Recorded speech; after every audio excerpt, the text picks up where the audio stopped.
En el nombre del Padre, y del Hijo, y del Espíritu Santo. Amén. Señor, abre mis labios. Y cantará mi boca tu alabanza. Señor, te confieso todos mis pecados, mis flaquezas y mis fallas, mis muchísimas fallas. Vive con confianza, Dios ha perdonado todos tus pecados, tus flaquezas y tus fallas.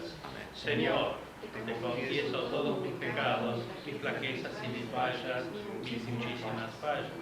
Vive con confianza, Dios ha perdonado todos tus pecados, tus flaquezas y tus fallas. Gloria sea al Padre, y al Hijo, y al Espíritu Santo, como era al principio, es ahora y será siempre, por los siglos de los siglos. Amén.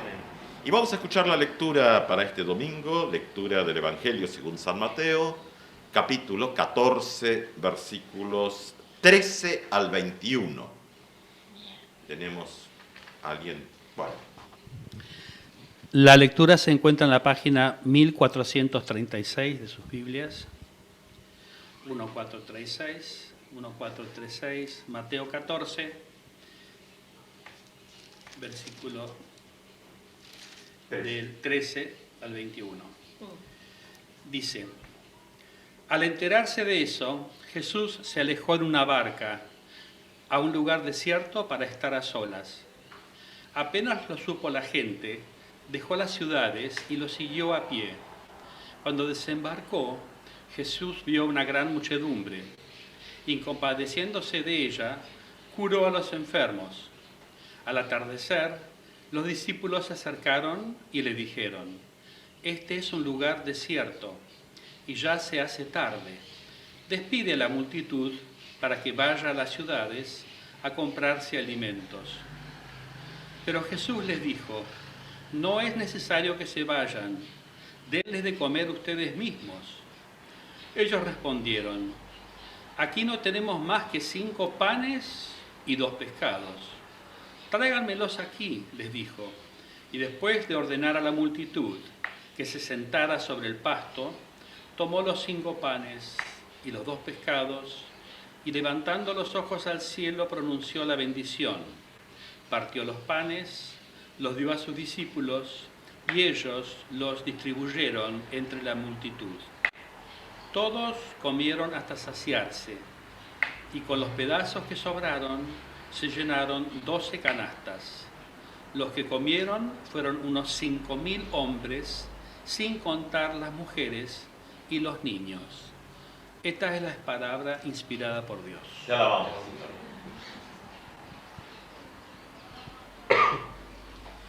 Gracias, paz a ustedes, de Dios nuestro Padre, de su Hijo Jesucristo. Amén.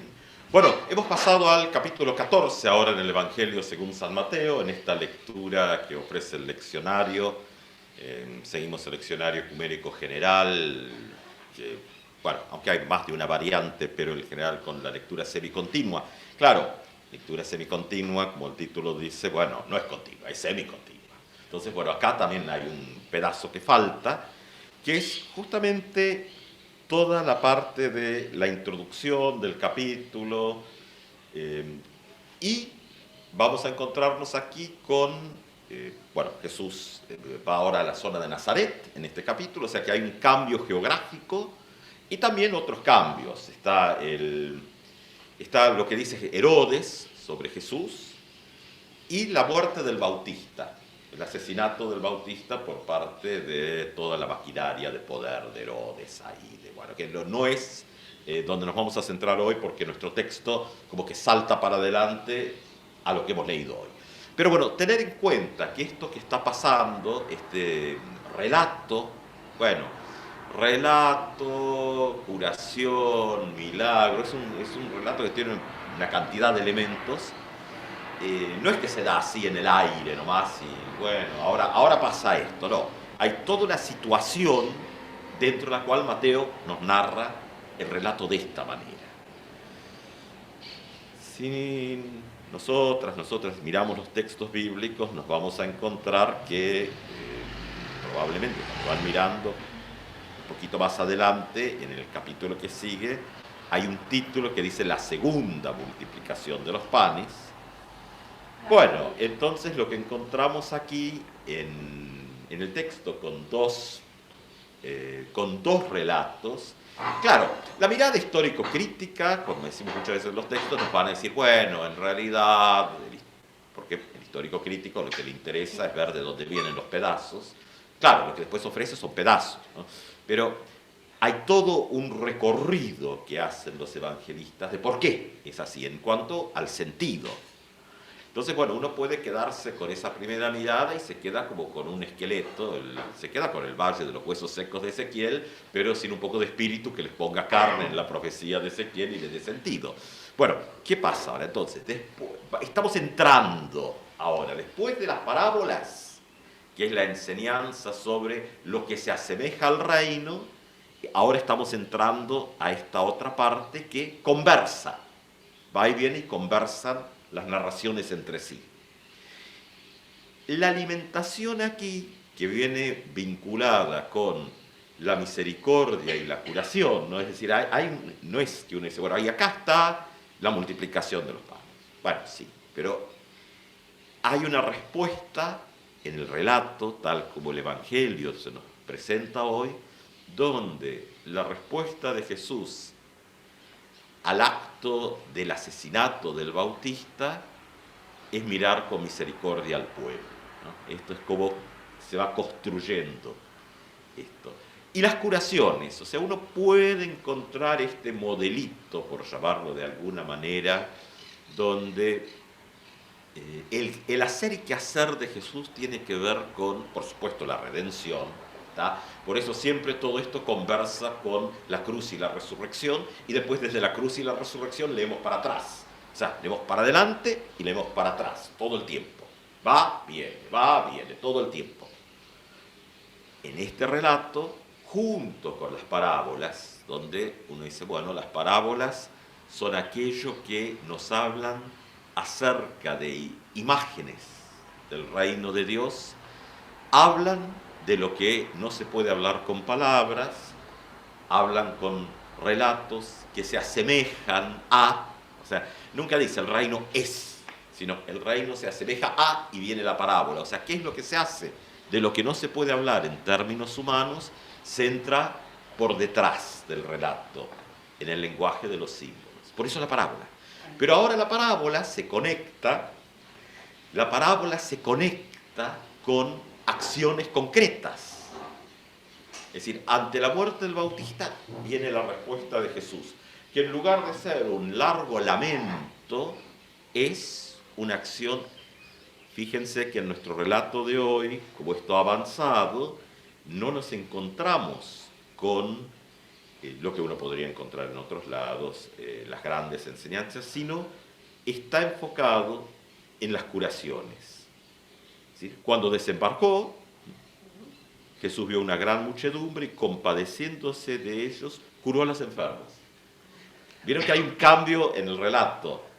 Estaba la parte de estas enseñanzas, esta parte de las parábolas, y ahora, en otros momentos, uno encuentra también enseñanza, pero aquí apunta a la curación. Entonces uno dice, bueno, hay un modelito que después hay que volver a leerlo desde la cruz y la resurrección, donde la enseñanza, la salud, la curación, salud, todo esta cosa, y el alimento están integrados. Y lo vamos viendo cómo se va desarrollando. Lo que pasa es, claro, no es que hay una notita que dice ABC, no, está integrada en el texto. Ahora, vienen las curaciones y el relato, que es bellísimo, llega el final del día. Y los discípulos están medio preocupados. En realidad están preocupados porque ellos quieren comer. Pero, ¿y qué pasa? Están mirando y dicen, sí, bueno, pero con toda esta gente no nos podemos sentar a hacer el picnic porque la cosa no da, es incómoda, no da. Y entonces, bueno, le dice que se vayan a los pueblos a buscar comidas. Sí, bueno, después uno puede aproximarse, por supuesto, a la parábola desde esta cuestión más de lo histórico crítico también, que dice, bueno, que en el fondo, cuando la gente salía en el desierto, llevaba alimento. O sea, eso es más histórico crítico, la mirada. Que entonces, bueno, ¿qué pasa? Hay un evento esto que ocurre, nuestro viejo profesor de predicación hace muchos años decía, el verdadero milagro no está en que los panes se agrandan o los peces se estiran, sino es el verdadero milagro es que se toca a toda esa multitud y lo que está se pone a disposición y hay comida para todas y para todos. Dice, ahí está el verdadero milagro, decía el profesor Bertón hace unos años atrás. Cuando miramos la totalidad de esta bellísima parábola, donde de pronto hay un cambio también en cómo se mira, porque la mirada de los discípulos es, bueno, que cada uno se las arregle, decirlo de manera un poco más hasta grotesca, uno dirá, bueno, sálvese quien pueda y como pueda. Porque también aquí, por eso hay que poder leer la multiplicación de los panes en algo bien concreto, en la necesidad de la vida, de lo vital, del alimento, pero también está conectado con la Santa Cena. O sea, porque después también tendríamos que volver a leer la Santa Cena a la luz de estos relatos. Nosotros a veces como iglesias caemos también en la ritualización, y no es que la Santa Cena por ritualizarse sea menos Santa Cena, pero muchas veces pierde la conexión nuestro compartir ese pequeño momento de algo muy chiquitito, porque tampoco son grandes cosas, es muy piadoso, muy pequeñito, muy cortadito, muy recortadito, pero a veces pierde esto que nos ofrece el Evangelio de manera más amplia, que es la conexión. O sea, la multiplicación del alimento tiene su expresión máximo en la cena del Señor, la Santa Cena, la Eucaristía, el nombre que le quieran dar, pero eso después vuelve, cuando volvemos, y dice, bueno, vuelve a las palabras de Jesús, denles ustedes de comer. No debemos o no deberíamos producir una ruptura entre estas dos partes. Es más, las prácticas del primer cristianismo, por los restitos que hay ahí en los textos, lo que se sabe, muy poquito, pero que hay, es que aquello que era la cena del Señor, lo que nosotros llamamos la Santa Cena, la Eucaristía, con el nombre que querramos darle, estaba integrado en una comunidad comunitaria más grande. Si el problema de los corintios, que eran los desorejados ahí, que San Pablo los pone en orden, era que los que estaban mejor posicionados y podían llegar temprano se morfaban todo y no dejaban nada para los demás. Y entonces eso, Pablo dice, eso es comer indignamente del cuerpo y la sangre del Señor. Claro, pues con el tiempo comer indignamente era haber ido con alguna cosa no confesada, que no tiene nada que ver con lo que se está proponiendo desde el texto bíblico. Es decir, el comer indignamente es morfarse todo y que los demás no coman. Eso dice San Pablo. Literal. Literal, eso les está diciendo.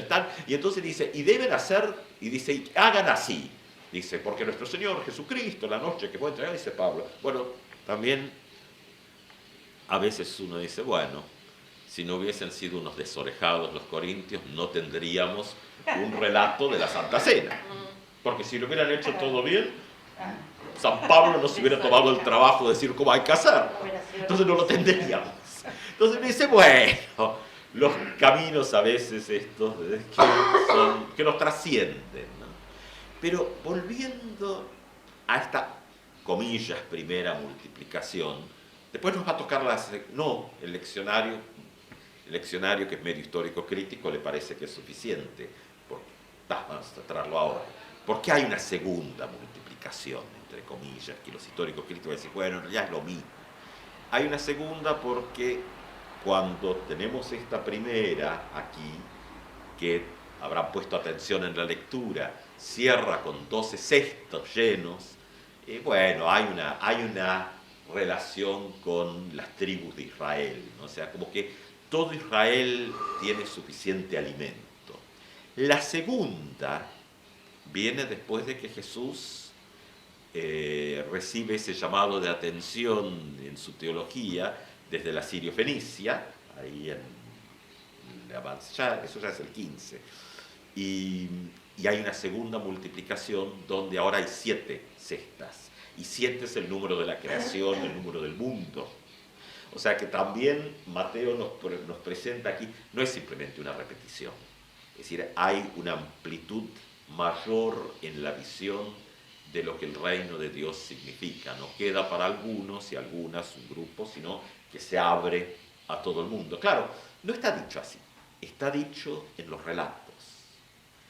Entonces, hemos pasado de aquellas enseñanzas, que a veces son enseñanzas ocultas las parábolas, pero son enseñanzas donde algunos se entienden, otros no, y pasamos a este tema de la misericordia que se manifiesta en la salud, las curaciones, y otro pasito que está en el mismo relato de hoy, que es la alimentación, que se traslada de la mirada del sálvese quien pueda como pueda a la comunidad, y podríamos decir, porque bueno, esto es algo que está en camino, la comunidad de fe que se hace corresponsable unos y unas de los otros y de otras.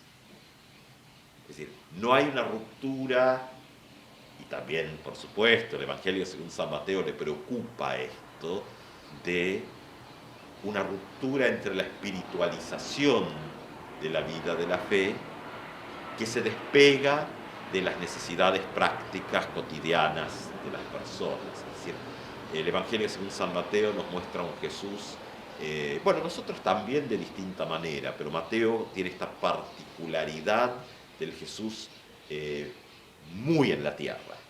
Marcos también, Lucas, son distintos nosotros.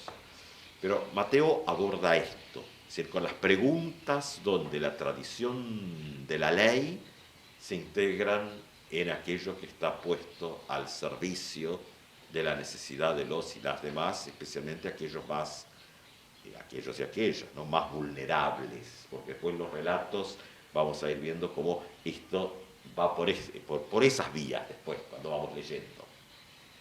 Hoy la buena noticia es que Dios en Jesucristo asume la responsabilidad de transformar un mundo quebrado y nos invita a ser parte de eso. Bueno, es una invitación bastante fuerte. Denles ustedes de comer, dice Jesús. Que se vayan a buscar algo por ahí. Le dice, denles ustedes de comer. Pero no tenemos con que, bueno, denmelo, dice Jesús. Acá hay que hacer algo. Bueno, claro, esto también. La comunidad de fe sin Jesús deja también de ser comunidad de fe y se convierte en otra cosa. Que no quiere decir que sea malo eso, pero es otra cosa.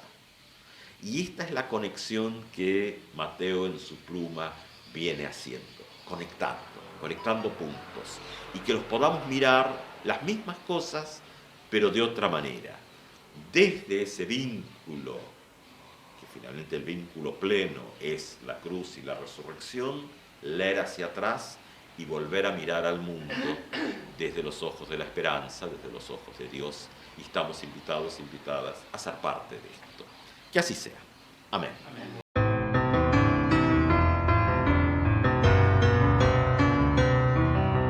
Miren qué bueno es. Miren qué bueno es. Miren qué bueno es cuando los hermanos están juntos. Es como aceite bueno derramado sobre Aarón.